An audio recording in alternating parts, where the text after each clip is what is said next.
Now, it is at long last time to discuss Strange New Worlds. And actually, if you're watching this on YouTube, what I think I'm going to do is, because I think Strange New Worlds is going to bring in a lot of new, curious eyes, I might just split this up and cut out a separate Strange New Worlds video. So you might be watching a version of this on YouTube that just starts right here talking about Strange New Worlds. And if you want to see the rest of this podcast that included the Star Trek Season 2 finale talk, then you can also find that on the channel or listen to it wherever you get your podcast.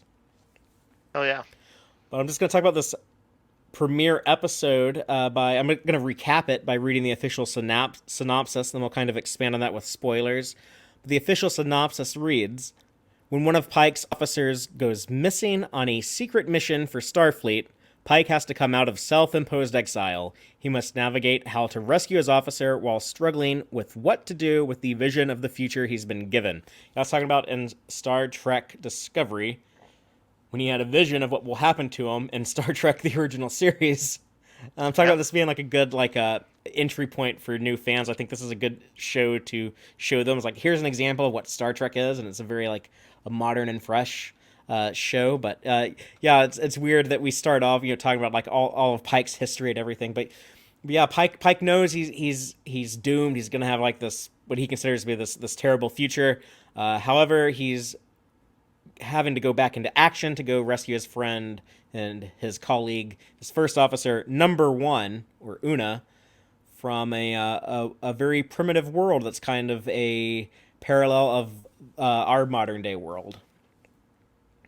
But we should each give our opening statement, kind of just express our broad impressions on the episode. I'll go ahead and do this one first, but Sure. yeah, this is potentially, I think, the best place to introduce new fans to the franchise. I think it's just undeniably Star Trek to its core, the show that they're doing here.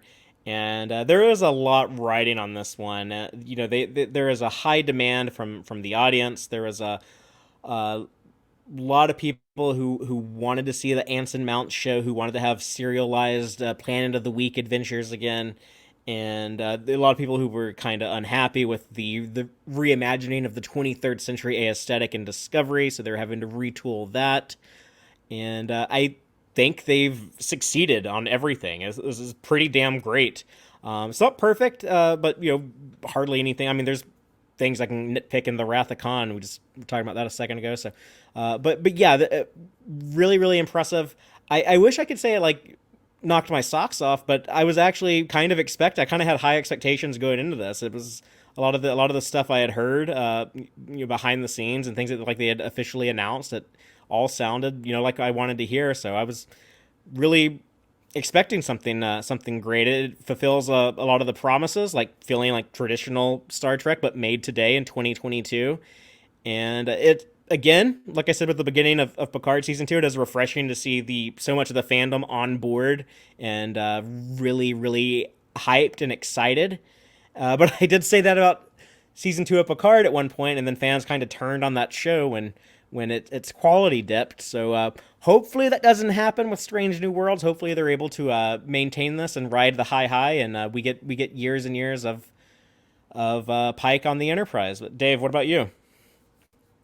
Um, so since the kind of new era of Trek launched with Discovery, and continued into Picard, with these two live action shows, I've still been pining the whole time. People have heard me do it many times here, for the series to break from that modern serial style format with its big bads and the kind of convoluted mysteries, to return to an episodic format, the same format that I think pretty much defined all Trek from the original series all the way up to Enterprise. So vast majority of its time in fandom. And I don't want to say I told you so, but I told you so. It's such a positive response I've seen from people that, I don't know if it's just episodic or how much of it is returning to, a TOS era sort of energy and vibe, which we did see from the Kelvin movies. Whatever their flaws, people liked that general vibe. But anyway, it clearly went over well. And like you, Father, it wasn't precisely what I imagined, but I think I can say I pretty much loved it. I like the surprises it threw at me, like Pike wrestling with his mortality as like a sort of a thematic of the first episode. I like the classic Trek trope of doing humanoid aliens and even of an Earth-like culture, which that's kind of a risk, That's with all your special effects, and they're very much like 21st century Earth. Interesting, but it worked. And I like the energetic style that it had from, oh my gosh, who's the security officer? Leon? Leon. Leon Noonien Singh. Yeah, more Noonians. There's Noonians right? all over the damn place. From her very quick thinking infiltration, where she asks Pike, like she's like permission to try something or whatever, to Nurse Chapel and the somewhat tongue-in-cheek chase on the Enterprise. But I think the biggest thing was that I liked seeing Pike being able to be his bold self and simultaneously empathetic and break some rules with the sincere conviction that he was doing the right thing that would help the most people. Like that's what I want from Star Trek. So few nitpicks, sure, but overall that was great. Yeah. Well, hopefully we don't agree too much, because I think these conversations are always more interesting when we disagree. So if you think I'm wrong about anything, feel free to correct me. I know I don't have to tell you that, though. We're pretty good at disagreeing with each other sometimes. Yeah. I think it'll be interesting because I think we may like different things and about some of the scenes coming up, and I'll drop some nitpicks out there. Well, let's go ahead and get in our episode breakdown. Let's just start off. We get that opening teaser narrated by Una at the very beginning, when she's talking about first contact. And it kind of looks like it's something on modern day Earth. There's people, in some type of military bunker talking about like, oh, there's a UFO. And then we get the reveal of like, oh, these are all aliens. But they're right. Initially we're being shown like, oh yeah, they're similar to us. And there's a Federation, very iconic looking saucer nacelle shaped ship that they are encountering. Then we quickly cut from that to Bear Creek, Montana. Get to see Pike and his natural habitat's probably the bridge of a starship, but his secondary habitat is probably like somewhere in the wild American West, and that's his hearth. His hearth. Yeah, that's his hearth. Yeah, his Earth. But yeah, I liked him. Doing the, I guess, gentlemanly, manly things like this rustic home. He's cooking breakfast. The morning after him and his friend, but Captain. What was her name? I missed the name. Battelle. But yeah, another Starfleet captain. And he's watching the day the Earth stood still. So he likes classic science fiction. I love like those old iconic sci-fi movies like Day of the Earth Stood. It's not black and white, but Forbidden Planet, stuff like that, like the 50s, 60s stuff. I mean, Star Trek's from that era, Twilight Zone, all that stuff. So I loved this. It was just like, oh yeah, this guy is like so cool. Everything about him is cool. Father, can you throw up Linda Marx's comment about me saying "I told you so"? Just as an alternate phrasing on that. Well, maybe a little bit more Picard. I don't know if that's "I informed you thusly." That's a Picard way of putting it. Yeah. What was interesting is, for all the thing that most people like about Pike from his Discovery appearance was that he was that kind of can-do, almost 60s pilot attitude Trek character. But it's interesting on the show, and that ended up working for people very well. He's not quite there at the start of it. He is a little bit of he's got to get called back into play. And it's a little awkward how like the end of Discovery season 2, it shows him back on the bridge of the Enterprise with like the ship repaired from all of its damage in that battle. We'll talk about that battle again in a moment. And then they did like a couple like short treks that we assume take place after that. So he seemed like he was able to like go back to being captain for a little bit, but I guess at some point he was like, you know what, I really need a break. I can't like shake these visions and stuff I'm having. But our original introduction to Pike in the original series, he was also a guy who like was questioning if he wanted to continue this career. So it's kind of, if you're introducing him to a modern audience, to a lot of people who have probably never watched the original series, it's very much cut from that same cloth. Yeah, kind of an interesting salute to it. And thinking about this for if somebody was a complete new viewer to Trek, it's kind of interesting that this effectively begins on Earth. very much in something that like a cabin that's going to be familiar to anybody in the 21st century. Still looks right. And then it like takes you into space. Literally, you are drawn into space with the crew. It's an interesting way to do Star Trek. Seems a little bit in line with, well, it's not quite what they did with the Kelvin movies, but I'm thinking about Kirk himself, his journey, where they wanted, I think, to show him earthbound and then do some work that got him stealing to the stars. cars from his stepdad. Right, but also growing and finding a path to the stars with, or at least to the guts to give it a shot. That was like the theme. So, and with him, well, as we're about to see, Pike kind of has to be pulled back in, but it's about his connection to people. Not necessarily a sense of duty in this case. Yeah, but before we talk about him being pulled back in, I just want to point out, it annoys me sometimes in these newer Star Trek shows when they use such modern day terminology, like when Captain Battelle says, "Are you not going to answer the phone? The phone keeps ringing." Yeah. But I think it might have just been like a joke because he keeps his communicator next to his phone because he's such like an old school vintage antique guy at heart that like he puts his communicator next to his phone, so it's kind of like having a phone. Yeah, I took it as kind of like a joke using a little bit of like, I actually hadn't noticed that there was a literal there's an old rotary phone. I have an old rotary phone like that in my house, so it's kind of funny, I guess. They're always going to be cool. It's retro. But I used to use it when I had a landline. Like I used that to having like a cordless phone like everyone else with caller ID and stuff on it. But I took it to be like her using kind of old slang and being a little snarky with him. But I liked her encouragement, like, oh yeah, if you're still here when I get back, like that would be really cool to like come hang out in your cabin again. But I actually hope that you're not here because you belong out there in the stars. And yeah, he's not talking to her about like his issue. He'll talk about it to Spock later. So I guess he's bros first when it comes to talking about your emotions.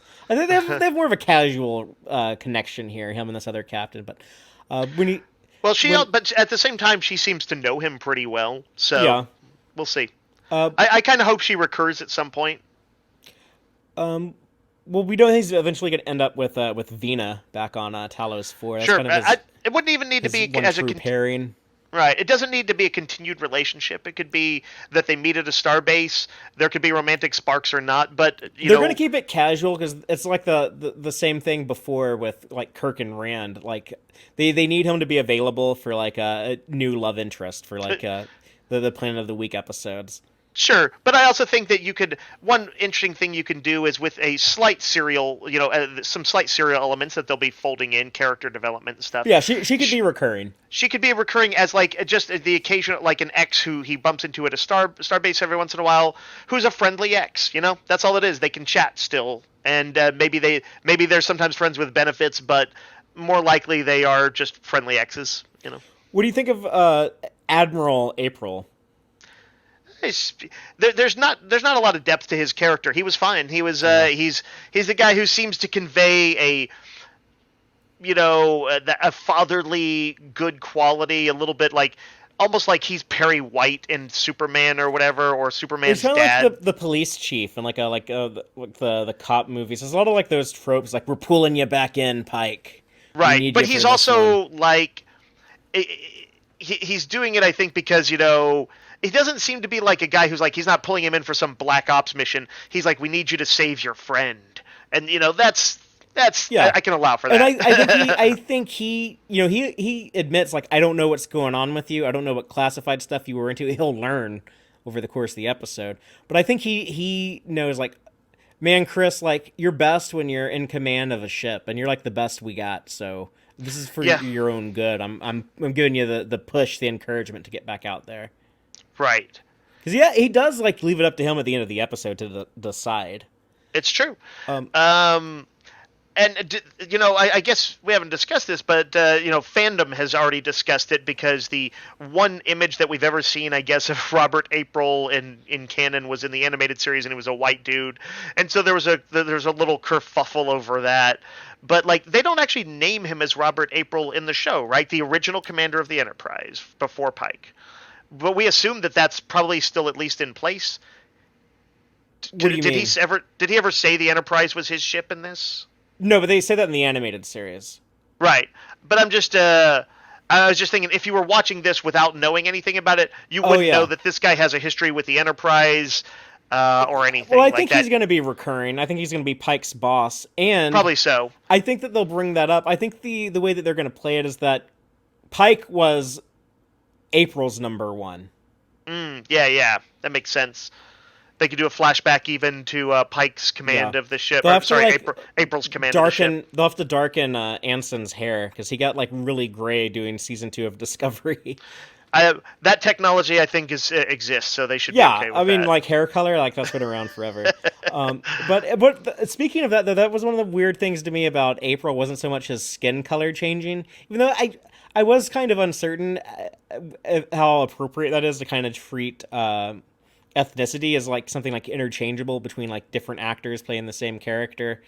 People seem to be okay with. I mean, some people aren't okay with that, but most people seem to be okay with it. It's Well, I think if ever a character had the bare minimum appearance, it was April. I mean, he's pretty prominent in that episode, but it was only one episode. Yeah. But what was weird to me is like I thought he seemed like too young to be April, and April's a Commodore in the animated series, so I guess at some point he's gonna get demoted. But they could make that a story point too. They could be like, "Man, Chris, like I took a lot of shit for you this time. They're actually like bumping me down to Commodore because I gave you permission to do this." By the end of the episode, yeah, like they're talking about like the trouble that he kind of got in. So if he makes a habit of that, maybe that's the consequence for April. But not a deep character, but I liked what we got. What I also really liked was the depiction of Vulcan and Vulcan romance handled so well, and they somehow balanced the tightrope. Akiva Goldsman did a beautiful job writing and directing this because he made it both extremely Vulcan and extremely sexy, and that seems like it should be impossible, but he pulled it off. So we were giving him a lot of shit tonight, but we got to give him props for this. Yeah, I'll agree with that. And just to comment, I think it was is it Jill in our audience who is going under the name Where's Ston? I'll tell you exactly where he is. When Spock bounces off of Vulcan, Ston was somewhere getting a text message from T'Pring, like, "You still up? What are you doing?" Like, we see why she ends up with him and not Spock. Spoilers for the original series if you ain't watched the original series. But yeah, she is only ever featured in the episode Amok Time, right? But yeah, a memorable character who in that episode, by the time we see her there, is in a rather manipulative kind of place. I think I remember I was reading somewhere that like she was like considered like one of the most hated Trek villains for what she does to Spock, in that as if she was an actual villain. And a lot of women were jealous too. They're like, "What do you mean like Spock has a fiance?" Like, oh, interesting. That's something like I heard about was like in some of the early fandom.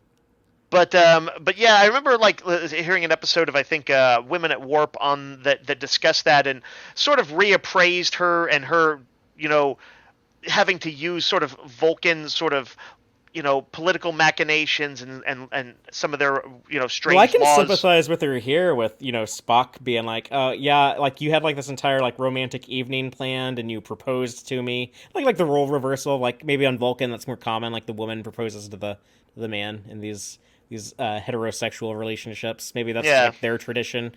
But then Spock just like, oh, duty calls, I gotta go. Like, yeah, that would burn a lot of people. Yeah, and he was leaving like, she will understand. I was like, oh man, that should have been a query. I don't know about that. Yeah, that's right. But yes, I liked that scene. And in a minute in the love scene, the cool ocean overlook they've got, which is a dope ass place. Clearly a great place to go to. Well, they're still at the restaurant or wherever they are, the lounge or whatever it is. The little things like Spock calling it like, this is the anniversary of our first courtship event. Like, oh, it's like the anniversary of their first date, but they got to say it weird like that because Vulcan reasons. And then it is like, I guess, a kind of intense kiss, but not like not something that would freak people out if you did it in public. And Yeah. just like that server being like, I have to ask you to do that elsewhere. It's just Yeah, like, that was the equivalent of dry humping in a restaurant. yeah, Now, it was just like on Vulcan, like this is outrageous what they're doing. yeah, I like that, and I will say it's one of many instances of humor in this episode that's part of the endearing thing. That was a big part of the original series of Trek, and I think tapping into that was very, very smart of them. And these environments are so beautiful. I forget that they're doing all this with the AR wall until I'm like taking notes on these episodes and like having to think about it a little bit more like critically and stuff. It's like the first time I watch these though, like it doesn't even occur to me. I just buy into all the visuals. But yeah, they're using Yeah, that AR wall very well. I think Discovery Season 4 did Strange New Worlds a huge favor in being the first Star Trek show to experiment with that, and they've yeah. learned from that. Because Disco even got better towards the end of Season 4. They got better with the AR wall. And Strange New Worlds, like, they're just out the gates. They're pros with that technology, it looks like. Yeah, there was one, just no question in this episode of the sort of believability of any given setting in it. My only complaint with the Vulcan stuff is Ethan Peck's chest is not hairy enough. Leonard Nimoy, pretty hairy dude. So I guess he got he's more toned, he's more muscular. But I guess he like waxed his chest for the big night with T'Pring. Yeah, The only thing I let's can find a think of. canonical explanation for Uh, it. but we gets like the call from Pike, and Pike is like, Spock, are you naked? What's going on? This Yeah. made me love the T'Pring actor. Gia Sandu, I believe is her name. I've Yeah. never seen her in anything else, but she is such a good Vulcan actor here when she's like, no, he was about to be. It was a special night. But like the way that she says that just like barely puts like a little bit of like sting on it, like a like tiny like little bit of emotion on it. Hmm. It was like perfect Vulcan acting because they have Well, they experience these emotions, they just suppress them. And you could see the emotion clearly conveyed, like breaking through the suppression, and it was very nuanced but very clear, read very clear. Fathery, could you throw up Stress-Free K's comment? Stress-Free K is very pleased with Spock's new chest. Oh. I'm sure a lot of audience members are, so Legit, that's yeah. that's cool. Also the scene where they're like, I think they were very right before Pike calls, where they're very close to each other, and I think they're looking out over the waters and talking. They both have small smiles, and we anybody who's watched Trek for any length of time knows that Vulcans have emotions. Of course, just don't reveal them so much. But I like that those moments when they do, and I think that's a perfectly legit time to allow for it. And Spock talking about like, oh, he's seen like all these crazy things like the liquid mercury oceans of Ceylon, and but to Pring, she even here like she wants him to be more focused on being at home and not Starfleet. When she says, well, Vulcan has more to offer than all those other places, and that's when he's like, oh, why don't you show me? And that's when they start getting sexy, but. Yeah, you can definitely see like she is not going to be happy with his Starfleet career, and it is kind of questionable. Like, does this fit into the continuity of what's been established? With I think in a mock time they even say like Spock says like we haven't spoken since I was 8 years old or something like that. But I like what they're doing here so much, and I'm guessing that by the end of the show they're going to try to explain some of this stuff. But Does this mean that we're roughly 7 years out from a mock time? Because that's how Ponfar works. yeah, we're like a year before when he should be having a Ponfar, I think. Yeah, maybe This is in 59. He should be having one in 60. Right, it's just slightly off. But this is going by Dorothy Fontana rules of like, oh yeah, Vulcans can mate more often if they want to, but they have to once every 7 years. Right. No, that's how she explained it, and she kind of wrote the book on Spock. So I'll defer to the late For Dorothy sure. Fontana.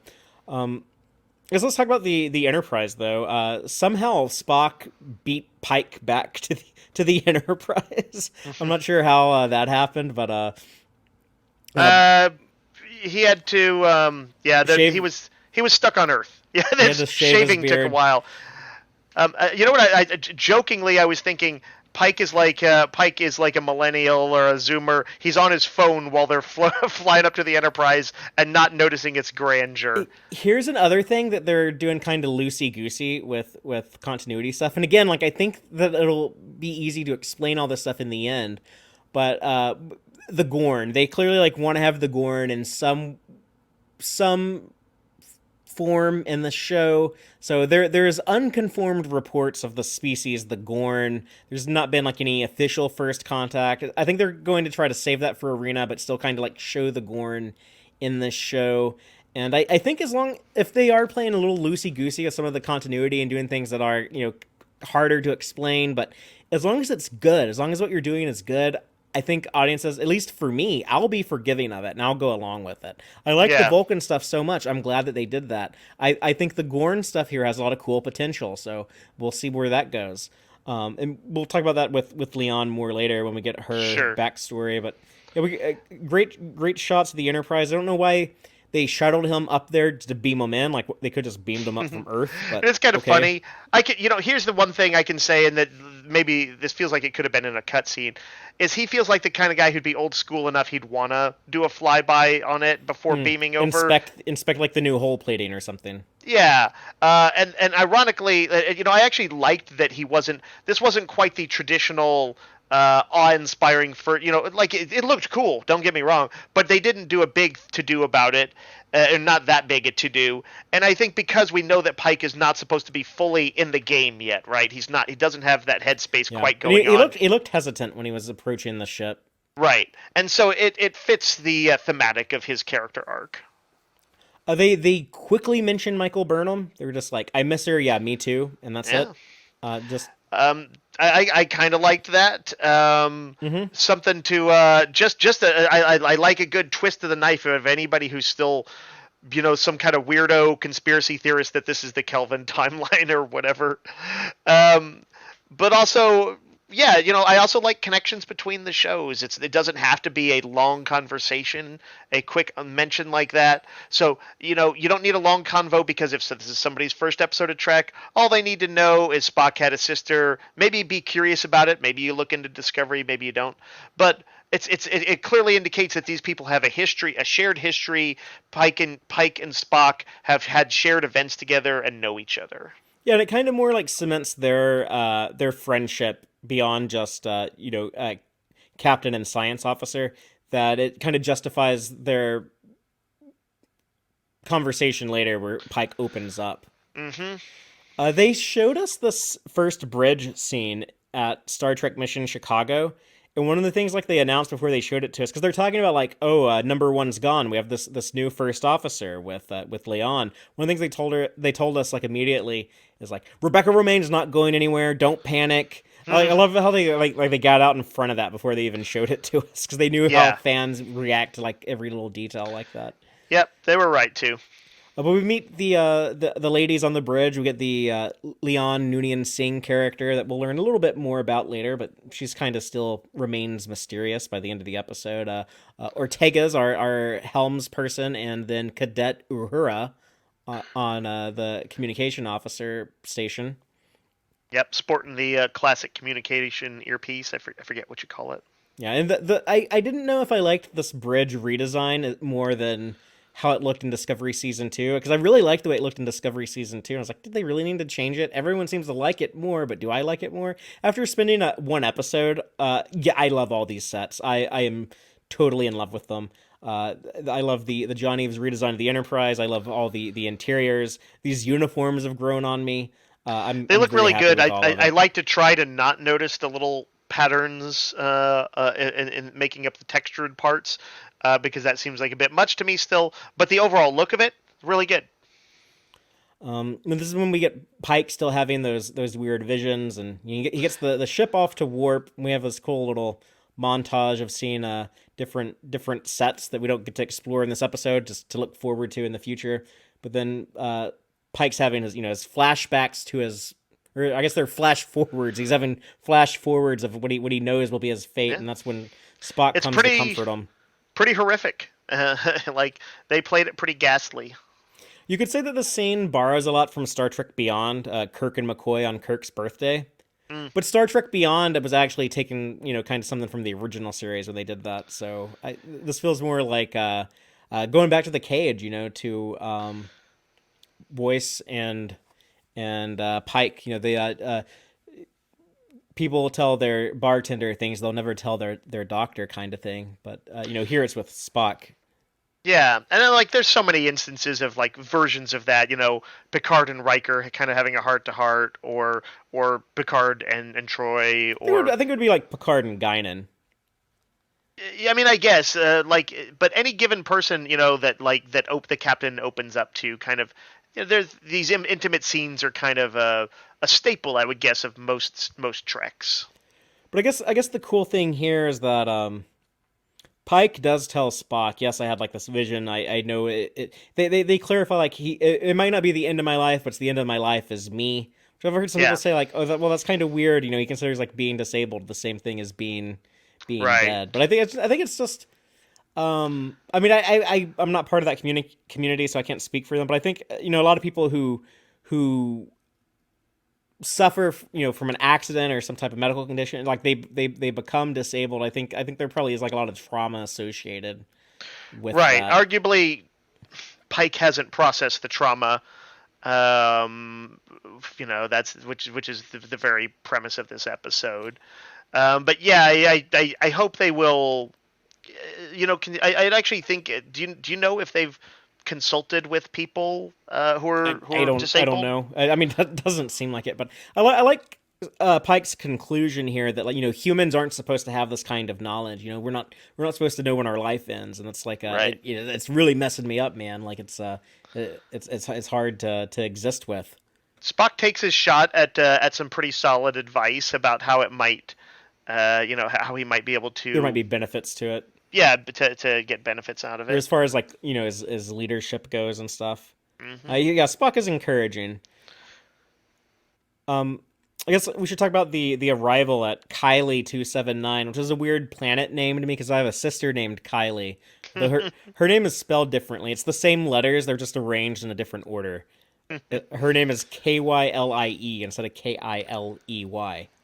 That's weird. Yeah, it's weird that there's two different ways to spell it. But they find the empty ship. There's no one on board, and this was really cool to me, Dave. Let me ask you, what did you think of Leon's debate with Spock, and then Pike having to make a decision, and then we see the result of it? You know what I think? I think Worf, Worf is watching this episode and he's like, you see, vindicated. Yeah, the security officer, she's thinking more like the security of the ship. Something fishy is going on. We need to raise shields. Spock being like, no, that might make us look like assholes, and then but Pike ends up agreeing with her, and then she's validated. Yep. And yeah, no, I liked that scene a lot. Spock was broadly speaking, I like my treks to them to go in, try to be as peaceful as they can. But she made some good points about like some of the unknowns there.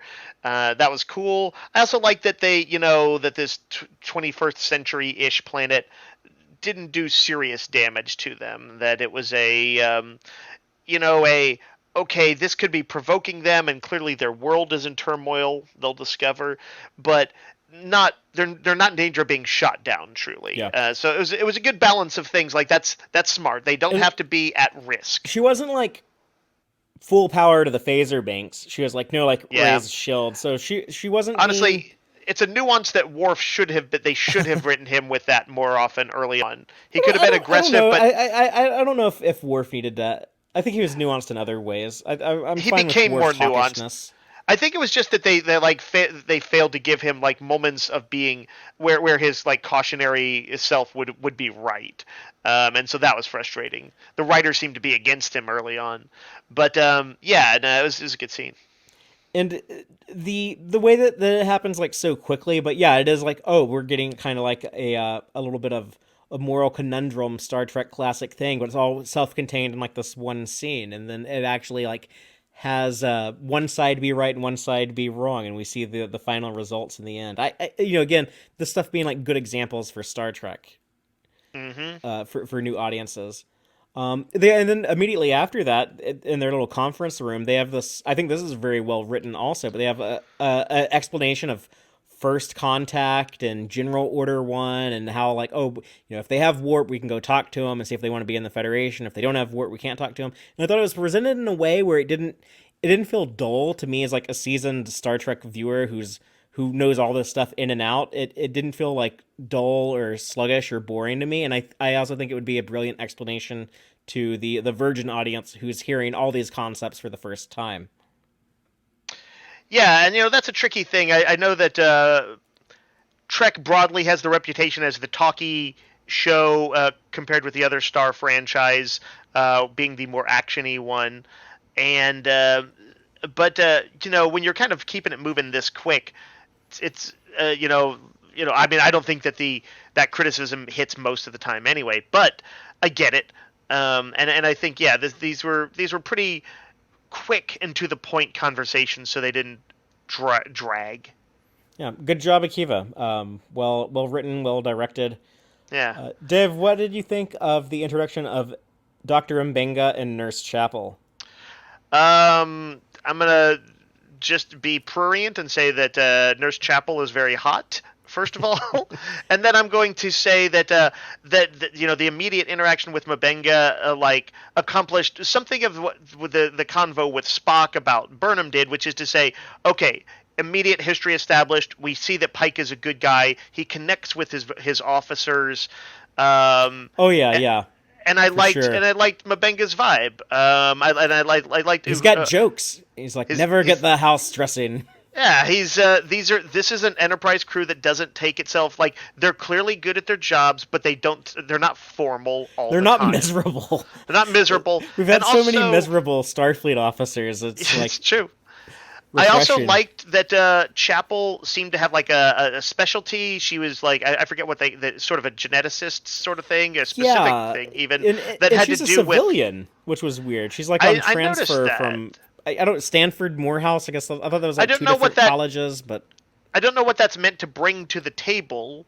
It might make some explanations of her being in the original series. It might make some of that original series stuff make more sense. I don't want to go down that rabbit hole right now, but I think it might come up in future episodes. Actually, I thought it was cool to give her a specialty that's almost certainly going to relate to many away team missions, and she also and she also had a bit of a snark herself, joking about them kind of minimalizing what she does. Yeah. Being if you want to be simplistic, I make disguises, but there's so much potential there with Chapel. You can do anything because she's very much a blank slate in the original series.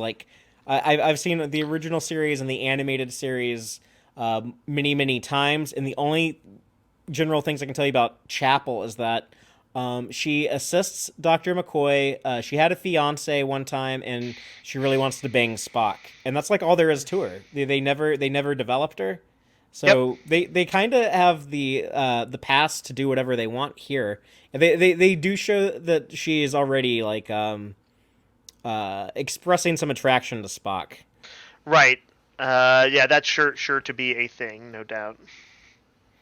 And they kind of hint at Leon having some weird traumatic events that she endured, but also kind of show her toughness when she does the genome treatment without any sedative.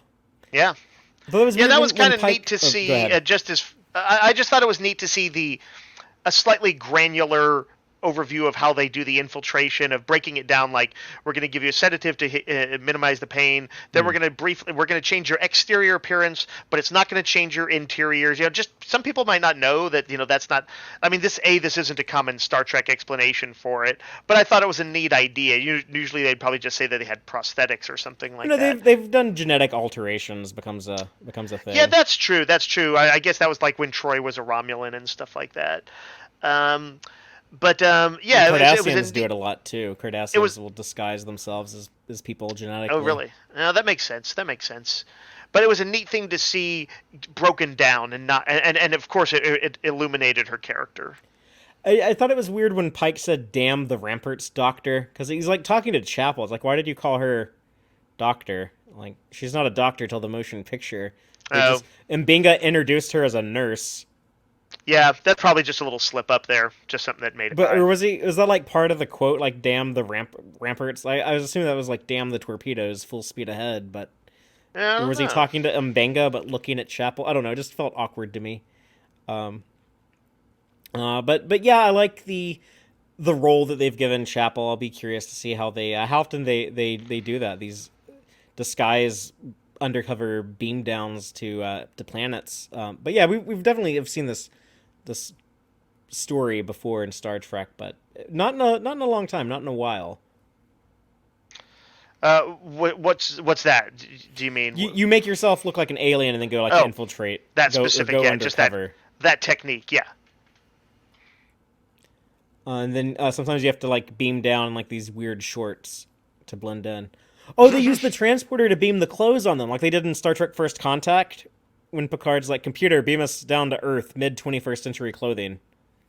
Oh yeah, Like they that's just true. explained the wardrobe change. Yeah, it's one of those things. Things are a little faster paced on all the modern Trek shows. More quick beam overs when you need stuff to happen. Um, does Spock have a tattoo there, by the way? No, that's like the alien markings on their Ah, okay, okay. like these I thought they spots. were going to indicate Spock had a tattoo, and I was like, wouldn't have quite guessed it, but I could maybe see it. We'll see. And then I liked But he is, Leanne. that's another instance of humor, by the way. Another bit of lightness. It was weird, like in a good way. It was kind of like jarring. It kind of like hit home when Pike was asking Spock, like, "Are you familiar with the United States of America?" And Spock is like, "Yes, I am." And both their devastating civil wars. I was like, "Ooh, both are like, oh yeah, we're about to have like a civil war, I guess, according to the Star Trek timeline." Like, Yeah, it kind of hurts when Trek's timeline, though fictional, feels unpleasantly close to real possibilities. yeah, but I like the critical nature of that. They're like, "Oh yeah, like this planet looks terrible." I was like, "Look at all this turmoil. It's like 21st century United States of America." Yep. And it's that and like sort of how the rest of this plays out. I'm not going to get too into the similarities, but it reminded me of a Star Trek book that I read in the '80s, liked quite a bit, called Prime Directive. Similar premise. There was like a planet with humanoid type species, roughly 21st century, brink of nuclear war. In that case, it was a little bit more of the Cold War vibe. Um, and it was really good. And it had some of these vibes to it. It's generally a book I would recommend to people. And they do a pretty good job giving a lot of these people something to do. I don't know if Uhura or Ortega's get much to do. And our engineer Hemmer, he just kind of shows up at the very end. He didn't get anything to do, but they definitely give Leon some cool moments here when she gets their disguises Love she it. uh when she's like, his neck, pinch his neck, and he's like gesturing to Spock. Yeah. We occasionally had talked about how Discovery would be kind of vibe a little bit like the Kelvin movies, just as far as like kind of the energy level and kind of the quick decisions. Like, let's do it. Let's jump into I mean, this. I don't even know if I would say like it's like a Kelvin movie. I feel like a lot of Star Trek shows have shown people like thinking on their feet. Yeah, I guess so. Somehow the slightly Not tongue in everything cheek. is like the Kelvin movies. Well, when it's slightly tongue in cheek, and that's what makes me think of it. They had a lot of comedy in those movies, even sometimes in more serious scenes, and that's why that's why it made me think of that. But anyway, yes, I like this scenes. Her kind of slightly comically asking, and you could like compare it to also something like A Piece of the Action, which had its serious moments, but it was obviously a lot of comedy in that one. That was The way mostly that they comedy. would do comedy in the original series, though, a lot of times it'd be like Kirk kind of making some clever remark to Spock or something. It wasn't so much Right. like the important actions they were taking. And I like the slight nod to realism where Spock said, "Oh, kind of like we're lucky, essentially that the Vulcan nerve pinch worked on them, Yeah, and that they were humanoid enough or close enough they in shine a light on physiology." that And I'm like, I would have been fine if they didn't say that because it because works yeah, on everybody. they're Like it humanoid. always works. I get it, but I'm glad they did it. I respect them more for doing it. It made it feel cooler to me. But if you're watching Star Trek for the first time, you would be like, "Oh, that must be like a thing that like Vulcans can do to people." Yeah, I bet most people kind of know that just through osmosis from the pop culture. Well, maybe not most people, but Beastie Boys put it in one of their songs. But also, the Kelvin movies were a huge success. A lot of people saw them, That's so that true. that kind of reintroduced a whole new generation to the Vulcan neck pinch. Although that last movie came out 6 years ago, so it might be under some All younger right. people's Well, radar like at this point. a 12-year-old kid might not know, but I bet a lot of people do.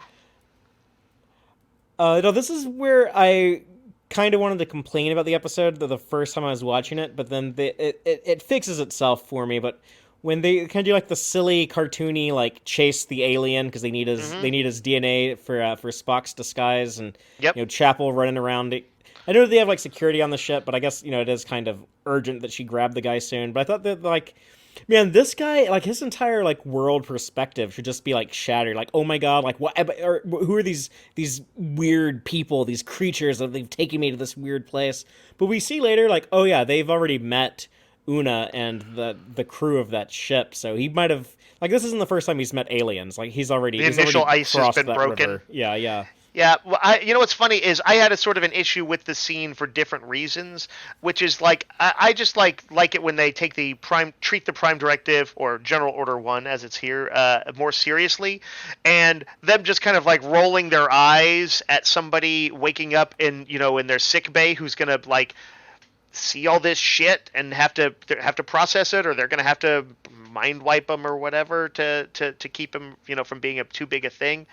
Um, I don't think it gets mind wiped because Yeah, I don't. no, but it was like potentially like, did they know that? Did Mabenga and Chapel know that these people were folks who Not at already that point, but I mean they know it by the end of the episode. Like they're like right? driving the But ship they didn't around in know it like then, city skies. and so it should have felt much more serious to Yeah, them to have somebody wake up on the ship who's from a pre-warp civilization, instead of being like, essentially. oh, it's like Delta Scorpio 7, ha ha ha. Yeah. Yeah, that was a little too lightweight for me. Although I did laugh and enjoyed the scene where Chapel finally tagged him. That was good comic timing. And Uhura does get a small chance to shine in the episode here in the turbo lift when we kind of see like the power of communication, like, and it's all done so efficiently. Like clearly she's been monitoring like their transmissions. Like she's already picked up on like, oh, She knows really like culture. this.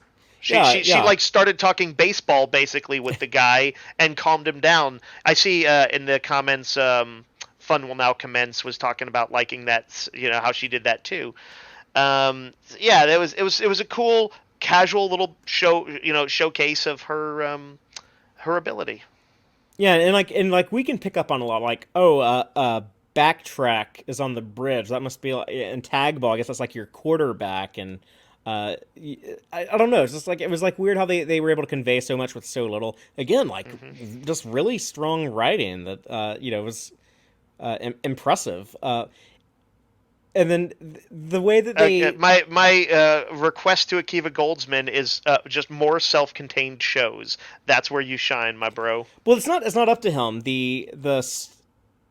Streaming platforms don't like episodic television.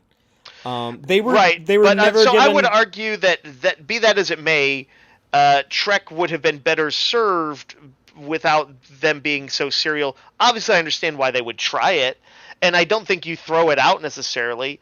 But I think they could get better at it. They could, but I'm just saying, like they never had that option with Discovery and Picard. They like that option never existed for them on those shows. Like All right. they've admitted to this. Well, in that case, his writing, then I stand by my comment. His writing is weaker doing that than it is doing this. But if Strange New Worlds is really popular, maybe we'll get more stuff in this for. I mean, I would like to see them be good at both, but Yeah, we've that talked would be about it many ideal. times. Deep Space Nine, in particular, was really good at juggling it. They had great standalone episodes and great episodes that would build on something from a few episodes before, but kind of organically. Or sometimes I would notice I've been noticing during the rewatch things that would reference something from two seasons ago or whatever, and suddenly build on it. And it just feels like so much more organic. It's really good. But even though some of the stuff of chasing the rabbit or whatever they call it is kind of silly, it was shot in a fun way. Like when he steps onto the bridge and Chapel is beamed in there with the sickbay transporter, which is Yep. it's cool. I like that, and she's there waiting for him, and we get to see like the cute little like first meeting of these two characters we love from the original series of Chapel and Uhura, and they still had like a sense of tension during all this because Mm-hmm. the security dudes look like they're ready to like shoot Spock if he doesn't pass this like a eye scanning device security Yeah. screening. It's a good thing. suspenseful scene. It was well cut and suspenseful. Oh, and they give Kyle. I don't know if this is supposed to be like the same Mr. Kyle from the original series because he's Asian now. The headcanon that me and Brian and Starfleet Boy came up with is that this is that Kyle's husband. Okay. The transporter chief Kyle here. Just another Mr. Kyle. It's a pretty common name also. Sure. But he gets a moment to shine where he's like, oh, I gotta like beam this into someone's eye. Like transporters don't do that, but they're like, we'll make it do that. And I love the way the actor played this, where he looks so like unsure when he's being like, I guess maybe this might work. I hope. Like I don't know. That really sold it. Like the difficulty and uncertainty of it to me. But also the fact that I like the idea that Starfleet officers are, broadly speaking, have some best of the best skills. And even a person who's unsure of themselves is probably kind of a badass. Yeah. But yeah, do you have anything else on the infiltration before we get to the? I was a little creeped out by the scene you've got pulled up where Spock's ear begins to wriggle into place. It was kind of realistic looking, like you saw like little capillary veins or whatever kind of pop into place inside it, and as it wiggled larger. Yeah, and I thought that was good levity, and Yeah. again, the part of like why like the goofier, funnier stuff works is it ties into the tension also. Like, yes, it's weird to see this woman's reaction to someone's ear mutating before her eyes, but it's also reminding us, like, oh no, Spock's disguise is going to wear off soon. This is dangerous. The clock is ticking. They got to hurry up and do this. Yep, and they had a little bit of an elevator music joke, which was a little goofy, but I think I was on board the levity of the series. It was like of the show. Familiar settings to Yeah. make it easier for the real life audience to understand. We learned that Una and Leon know each other, but we don't know the full story on that until later. Right.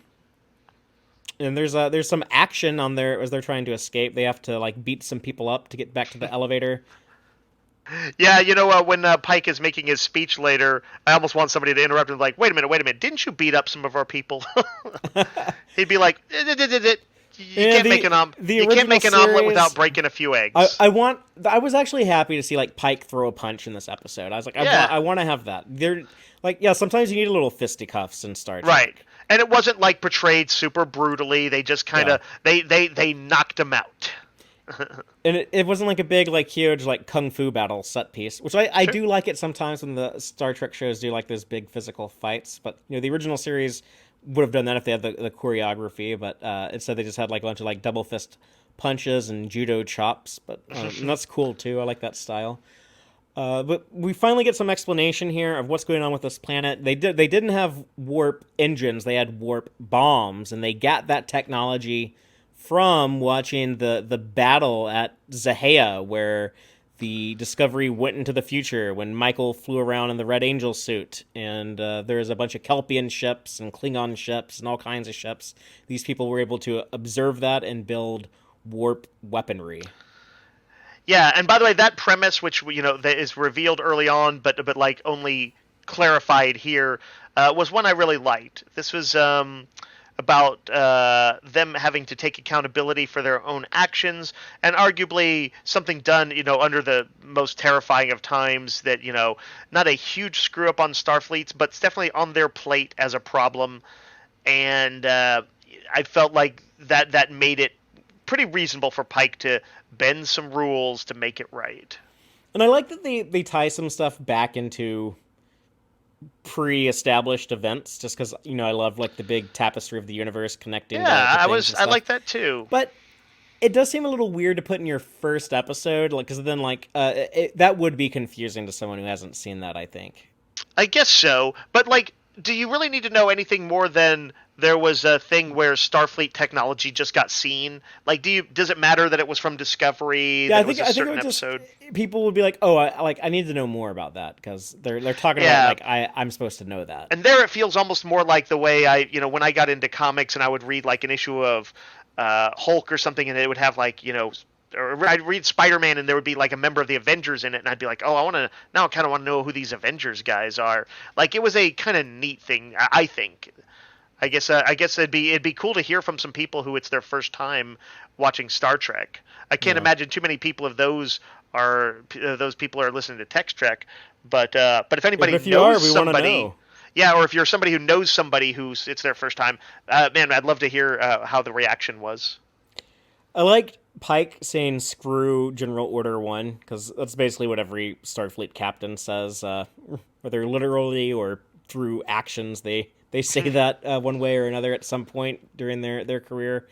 But Una being kind of the pragmatist, giving them someone to bounce off of in that elevator when she's saying like we've interfered enough, we need to get out of here, we can't make these people stop being assholes, we can't make them care about the stars, General Order 1. But Pike makes the decision. He's like, no, screw that, we have a responsibility here to fix this. All of y'all beam up, me and Spock got this. Mm-hmm. And then the line "take me to your leader," tying back into him being like the old school science fiction fan. Unlike Yep. Picard, who doesn't like science fiction. I like that kind of Picard's like, oh, science fiction, I never did get that. And then Pike is like, oh, I love this old science fiction stuff. Yep. And it fits because like that, especially that 60s, I mean literally like that 60s stuff was like the origin of Trek's kind of that sort of humanitarian sci-fi, we really want to fix the world vibe of movies like The Day the Earth Stood Still, which also gave us the theremin, or popularized the theremin as a sci-fi thing, as heard in the introduction to this. It's cool to see them. It's like both a meta acknowledgement of their roots, and it's sort of as like Pike is a little bit more one of us than Picard was. Love Picard, but he always felt aloof, and Pike isn't. Yeah, like I would rather go hang out with Pike 100%. than Picard. No offense to 100%. Jean-Luc, but Yeah, I would love to hang out with Patrick Stewart, but I don't know about Jean-Luc.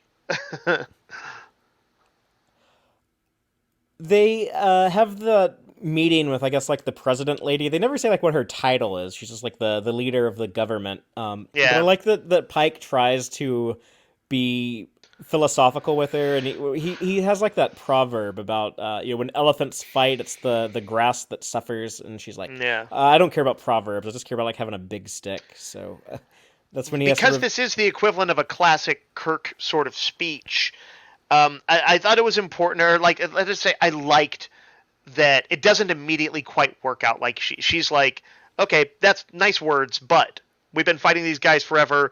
They're a problem. They won't it listen ain't to gonna be reason. that easy. It ain't gonna Yeah, be it's that just easy for Pike. exactly. And then when he reveals the Enterprise to them, clearly like violating General Order 1. In an alternate timeline, a certain Pike would scold a certain Kirk for doing the same thing in Star Trek Into Darkness. But I like the way that they treat the Enterprise that looks so similar to the old school Matt Jeffries design. They treat it with such like respect and awe and grandeur. And the visuals are outstanding. I'm sure they spent just a ton of money on this being the first episode. They want it to make like a great impression. But everything looks like so sharp and so majestic. Mm-hmm. Yeah, well, when they say that, when Pike says, it's a little bit of swagger, and honestly, this goes back a bit to the the original series, and that's a little bit of gunboat diplomacy style, to be like, I've got the biggest stick. Yeah. And I mean, like, yeah, I don't want them to ever really feel like bullies, but if every once in a while they feel kind of badass. Well, she was trying to talk like she was hot shit first, so he needed to humble her. He needed he had to, like, to bring speak, her back down. right, he had to speak the language that was at the table. Yeah, all right, you want to talk big sticks? Well, hold up. I got the biggest. We need to talk about like his speechification that kind of wins the day in the end, somewhat conveniently. But before we get to that, we should talk about like his convo with Leon. we finally learned some stuff about Leon and her kind of more cynical philosophy of her belief of not believing you're going to die is what get you killed. He's like, what? And she's like, oh, just something my dad said before like Gorn ate his face off. And it sounds like really terrible. Like, what were they like cutting people open to eat them or make breeding sacks out of them? Whatever Yeah, the hell that like they like lay I have eggs to inside of a human body or I have to admit, because the original Gorn episode was about sort of this um, uh, merciful ending with them, I kind of didn't want the Gorn to be that monstrous. I would like the Gorn. There was a really good graphic novel that they did years back. I think when God, was it Dark Horse when they had the run, or I mean not Dark Horse, but DC. I don't know. But I don't want the Gorns to be too monstrous, even though I want more Gorn stuff. But it sounds like if we see any more Gorn stuff, it may be kind of monstrous, and I'll see I'll see what they do with it. Yes, they sounded terrifying.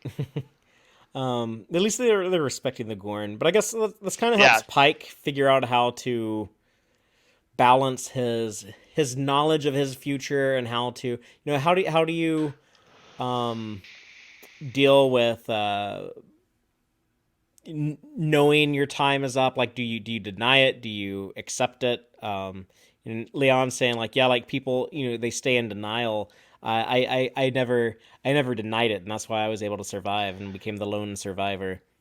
right. And he realizes what he can do with himself, which is to say, take his future thing as kind of a way to make the present more immediate, like and try and be better in the moment, and to use that to try and show that to the people of this planet, that Yeah. same thing. Yeah, what he tells them, he calls it the power of possibility. Until our last moment, the future is what we make it. Right. He literally shows them essentially imagery of Earth's warlike past, their nukes going off and stuff, and talks about like the absolute devastation, all the species lost. I thought that was an interesting way to put it, not just in human lives, but in species lost. Was kind of I thought a neat sort of more future way to think about it. This is something I think Gene Roddenberry would really approve of too. Depending on what decade you talk to him and where he was with his drug and alcohol abuse or his strokes he kept having. But Roddenberry is kind of an inconsistent figure. I love him, but he's kind of inconsistent over the decades. He seemed to have like different concerns, different priorities for what he wanted with Star Trek in different decades. But overall, Mike Okuda put out a tweet recently that I thought was like really appropriate. He said, Roddenberry's Star Trek doesn't promise you a utopian future. It doesn't promise you everything's going to work out great. It just shows you that it can. And it's also very often a cautionary tale and shows how bad things can be if we don't work together, if we don't try to make the better future and do the right thing to ensure that future. And it's spelled out very clearly here. You might say too clearly. You might say like it's a little too on the nose, but I think it's within that Star Trek tradition that we come to Yeah, like. well, like 60s Trek did, directly sometimes commenting on their times, as some people in our comments are noting, they did show clips of the attempted coup on the Capitol from January 6th. Yeah. As part of essentially the pathway to destruction. Yeah, so he shows a bunch of repurposed footage from Discovery and Picard of like, this is how great my world is now, but it used to be pretty terrible. And the 21st century we had it all, and then we squandered it.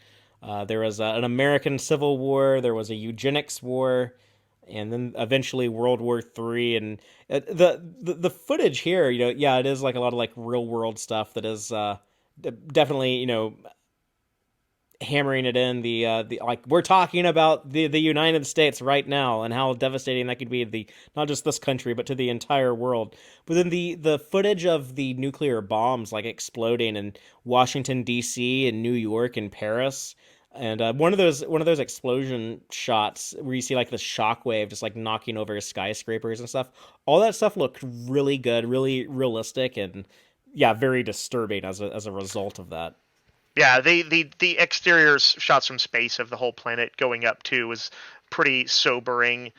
And you always you could sort of cynically wonder, it's like, okay, are these people going to be shocked in the moment, and then like a week later go back to their warmongering. But this is sort of the nature of episodic Trek TV. Is Well, they tell us that doesn't happen because we get that convenient there's a montage. montage. Yeah, you do see at least. I mean, still like you don't know in the years to come if this will all keep.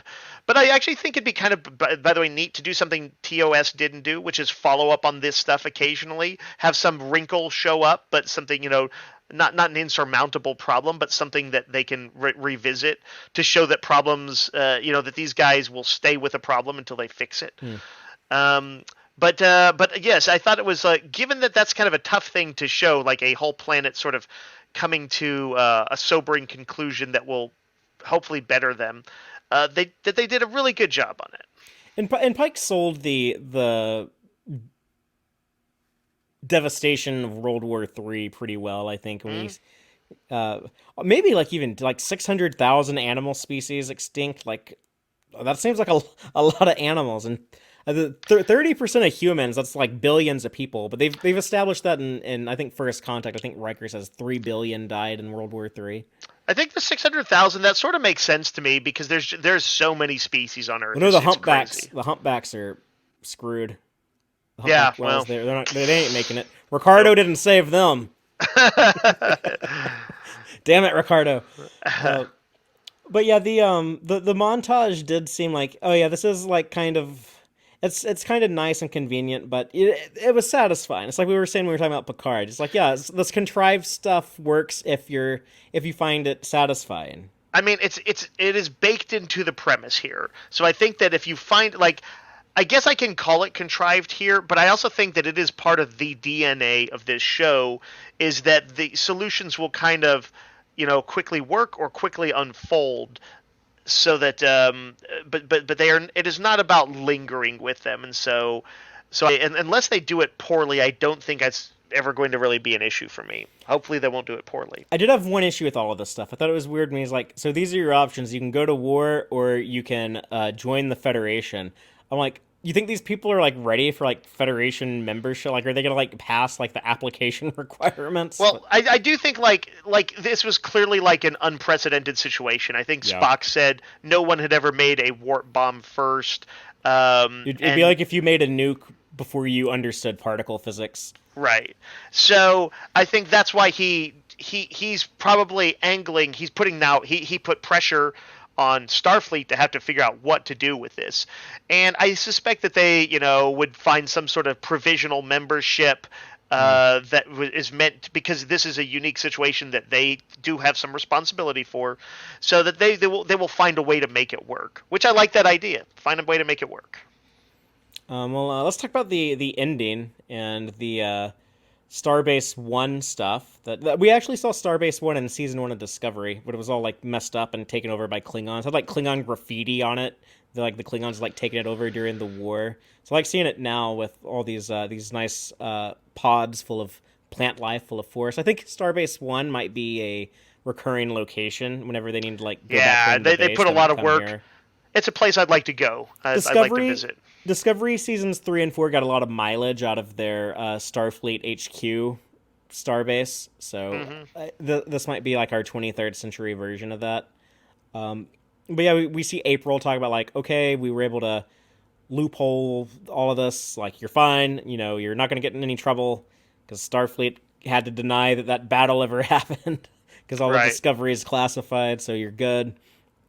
But you need to explain little things like that. Like, those are the things, like, if they go unexplained, like, a lot of fans pull their hair out and freak out on the internet and complain about, like, this doesn't make any sense. So, good job on keeping that stuff nice and tidy. And then another thing I really loved in this episode was when Pike and Leanne are talking. He talks about, like, that story of, like, the seeds that were sent into space and, like, growth is possible in space. But he had, like, some issues with Leanne, like, they kind of clashed a little bit, and I love his solution to it, where he's like, you know what, you're kind of an asshole, but you're a good officer. Like, why don't you just come like work on the Enterprise and serve as part of my crew? Because he's kind of like, I can help this person become a better person. I can help them like get over some of their cynicism and their like trust issues, and instead of like being like resentful or angry that Yeah. she didn't fall in line and obey orders. Instead, he's like, I can help this person. And she's a competent officer. Like he wants to acknowledge like her good traits also. So I thought that was really cool. I loved that. Absolutely. But do you have anything else before we move on? I don't think so. I cheated and I watched the preview, for the season, which I normally don't. But I was kind of excited, and it looks cool to me. I'm not gonna blab anything about that, but I think most people probably watch those. I'm the weird one who doesn't watch. and I don't. I normally don't, but this one actually, the weird thing is sometimes I'll watch them if I'm kind of losing interest in something, because I'll be like, whatever. But in this case, I watched it because I was excited for it. So, but it looks good to me. I mean, like, what a good start this was. So many things they're doing right. Most of my complaints are minor. It has all the earmarks of a show that's probably that could end up my favorite of basically everything since Discovery started. And we have the two latecomers of the show, two new characters on the ship with Lieutenant Sam Kirk, and then with Hemmer, our chief engineer. We'll get to see more of them in the episodes to come. Just full disclosure, I didn't watch the trailer, but I have access to additional episodes that Paramount Plus has given me. I'm not going to watch ahead though. I have seen the next episode, but moving forward, I'm going to wait until I talk about an episode before I watch the next one, because I want to be the same place as the audience at large. But yeah, I enjoy the next one, and I'm excited to talk about it with all of y'all next week. And if that's all we got, I need to go into some of these Gorn eggs we have. Well, Fathery, let me ask. Somebody was cast as Kirk. Is George Kirk the Kirk? Is that the actor, or is like Sam Kirk? No, this is a different actor. Okay, this isn't Paul Wesley who's going to. So we are going to see James T. Kirk as well in season 2. Okay, but that's like kind of a big thing having Sam Kirk on there, which is, by the way, isn't it George Samuel Kirk? I think? Yeah, but they call him Sam Kirk in this. But in the original series, Kirk says only I call him Sam. Right. But Pike does too, apparently. I'm going to call him Sam too. And we know that this guy is destined to die in Operation Annihilate. Yep. Did we ever I thought he was just a colonist. I guess I didn't know that he was like a Starfleet officer. Yeah, no one knew that because that was never a thing until now. But, so how do you feel about it? Yay or nay? It's the same thing as T'Pring or the Gorn. I'm like, yeah, it's a little loosey goosey, but doesn't fit perfect. It's kind of a little bit like trying to put like a not totally like a square peg in a round hole, but like it's a little bit of that. It's a small world. It's a little bit of a different shape, and you're kind of having to like put a little bit of effort to jam it in there. But if you like what they're doing, it's kind of easy to go along with it, anyways. Yeah, and it's not like totally like world breaking or anything. But yeah, it is a little small worldish. That is a legitimate complaint that like, oh, so Spock knew Sam Kirk also, like Spock and Uhura knew this guy. They've run into his corpse in Operation Annihilate. I'm curious to see what they want to do with him, because I mean, other than making that so that famously Operation Annihilate didn't have much time to linger on his death, and never affected any future episodes. I wonder if this is a bit of a retroactively giving him a little bit more dignity and depth. It's something I said a long time ago. I said, like, in Strange New Worlds, people were talking about, like, is Kirk going to show up? I said this, like, years ago. If they ever do, like, that Pike show on the Enterprise, it's like, you know what? I don't want James Kirk. I want Sam Kirk. I want his brother, and I want him to have a mustache. They fucking did it. They did it, Dave. I looked at an image of that. What did Kirk play him in that? Shatner played him. Shatner played him with a mustache, yes, or fake mustache or whatever when they find his body. So this is mustachioed Shatner replacement. Yeah, I like it. I think it's fun. Good call on that powerful prediction, Fathery. But yeah, and I'll talk about that more in the Gorn eggs and all of our Easter eggs, in jokes, and continuity connections that I thought were worth mentioning. So I'm just going to talk about those now. But the first one I should talk about, just like that card they throw up at the end of the episode for April Nasaphora. We love you. is what it said. She was a producer in some Berman-era Star Trek shows. She was a producer on Discovery and PICARD, and she passed away, I think, last year from battle with cancer. So they actually had a tribute to her in Discovery Season 4 also. And she's credited as a producer on this show, so she had some involvement. I think she worked in like the post-production side of things. I don't really know too much about her, but yeah, her name appears in credits in a bunch of Star Trek. Also, at the very beginning of the episode, we get like an image of the USS Archer. That's clearly named after Captain Jonathan Archer on Star Trek Enterprise, and the design kind of looks like the Saladin class or Hermes class from the old tech manual, the small saucer with a single warp nacelle. Kind of weird that there's a little 3-person ship, but I guess it makes sense if it's just like a little one-deck saucer. It's not a huge ship. Also, the day the Earth stood still, it was in Star Trek before. I saw in our live audience, Dan C.O. is thinking that might have been in Star Trek Enterprise, but yes, that was in the episode Cogenitor, I believe. That was one of Tripp's movie night movies. He was always showing old classic movies on the NX-01 Enterprise. Nice. Dave pointed out that this is not the first appearance of Robert April. He was originally introduced in the animated series in the episode The Counter Clock Incident. He's often depicted or described as looking like Gene Roddenberry, how Gene Roddenberry looks in real life. But yeah, they went a different route with the live action Robert April. So a lot of people are just headcanoning that, they got a lot of colors wrong on the animated series sometimes, so it's just an animation error is one way of looking at it. But yeah, it would be hard if they limited their casting to be like, we got to match up to like this cartoon and get someone who looks and sounds like this. On planet Vulcan, not only do we have like a Vasquez rock in the backgrounds, but there's mention of Pasal's lute recording. So we have some Vulcan lute music. And also when T'Pring says gallivanting, that made me think of Star Trek II, The Wrath of Khan, when Kirk says gallivanting around doesn't he say gallivanting around the galaxy is a game for the young? Yep, he might say cosmos, but yes. Around the cosmos. The shuttle that Pike takes to the Enterprise is named Stamets, probably after the Discovery character Paul Stamets, but it could be the real-life scientist Paul Stamets, also the real-life mushroom expert, mycologist.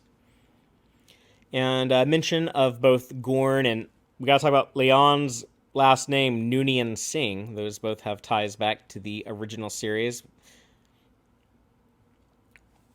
The people on Kylie were shooting plasma torpedoes at the Enterprise. Plasma torpedoes were first introduced in Balance of Terror. That's actually what the Romulans were using. It was a devastating weapon then. Here they're talking about like, this is old primitive 21st century technology. But yeah, I kind of thought that was weird that they said it was like a 21st century kind of weapon. I thought it was weird. Like, I'm in the 21st century. We don't have plasma weapons. Those sound badass. Like in PICARD, though, the star chart is loaded with a bunch of established planets. The thing I want to call attention to is that it's interesting to me that it has Cardassia Prime and Bajor on here. Like, I didn't know if the Federation knew about those planets during the time of the original series. It makes me wonder if they've actually had first contact with like Cardassians or Bajorans, or if it's just we know about these planets, we haven't gone over there and met anybody yet. Yeah, that makes some sense. You know, I actually like the idea of sort of slightly longer timelines for some of that stuff. It just feels a little more real. Yeah, and so these star charts have gotten things wrong before. Sometimes they put in planets that like haven't been discovered yet, and sure. So I would kind of treat this as kind of a take it with a grain of salt. For sure. When they have that little flashback to the Discovery battle in season 2 of Discovery, from the episode Such Sweet Sorrow, Part 2. They're playing some of the Star Trek Discovery score, some of Jeff Russo's Discovery score. The composer of Strange New Worlds, Nami Muhammad, who I thought did a great job in this episode of having like this big dramatic music that felt very reminiscent of the original series. But yeah, she incorporated some of Jeff Russo's Discovery music there. And then, yes, when we get the introduction of George Kirk, there's a little bit of a TOS rift going on there. So I thought that was cool. And George Kirk, like we were saying, was from Operation Annihilate.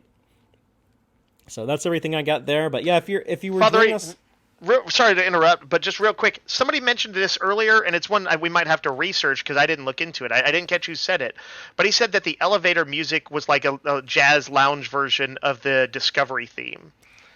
Ooh, could be. I mean, I Yeah. don't see any reason why like that music couldn't exist in universe somewhere. Well, I mean, I would imagine it was more of an in-joke for fans than an intentional thing. But yeah, just something that we might want to look into, a possible Easter egg, not verified yet. Okay. Yeah, it's to be determined on that. But good catch, whoever mentioned that. If that's real, we don't want to give you flowers just yet. But Yeah. We'll get back to you. But yeah, but if you were checking us out for the first time, we do this show every Friday night. Normally, we're only talking about one episode. Normally, it's still a long show. We typically run about an hour and a half because we go so detailed. But you can also listen to us as a podcast wherever you get your podcast. But we're going to be doing this every week for all 10 episodes of Star Trek Strange New Worlds Season 1. And if you're catching us live right now on Friday night, all y'all need to go head on over to the Starfleet Boy After Dark channel because they're going to be having a lot of fun over there with Starfleet Boy and friends. I think they're talking about the new MCU movie, Doctor Strange and the Multiverse of Madness. If you want to hear people talk about that and give their reactions to that movie, you can go check that out. Otherwise, though, we will be back next week. And until then, as always, live long and prosper, y'all. Listen to the Tex-Trek podcast through Apple Podcasts, Google Podcasts, Spotify, or at tex-trek.com. Like us on Facebook at facebook.com/tex-trek. And follow Fathery on Twitter at TXTrek. Please support us by liking our videos and subscribing to our channel on YouTube. Thank you and take care.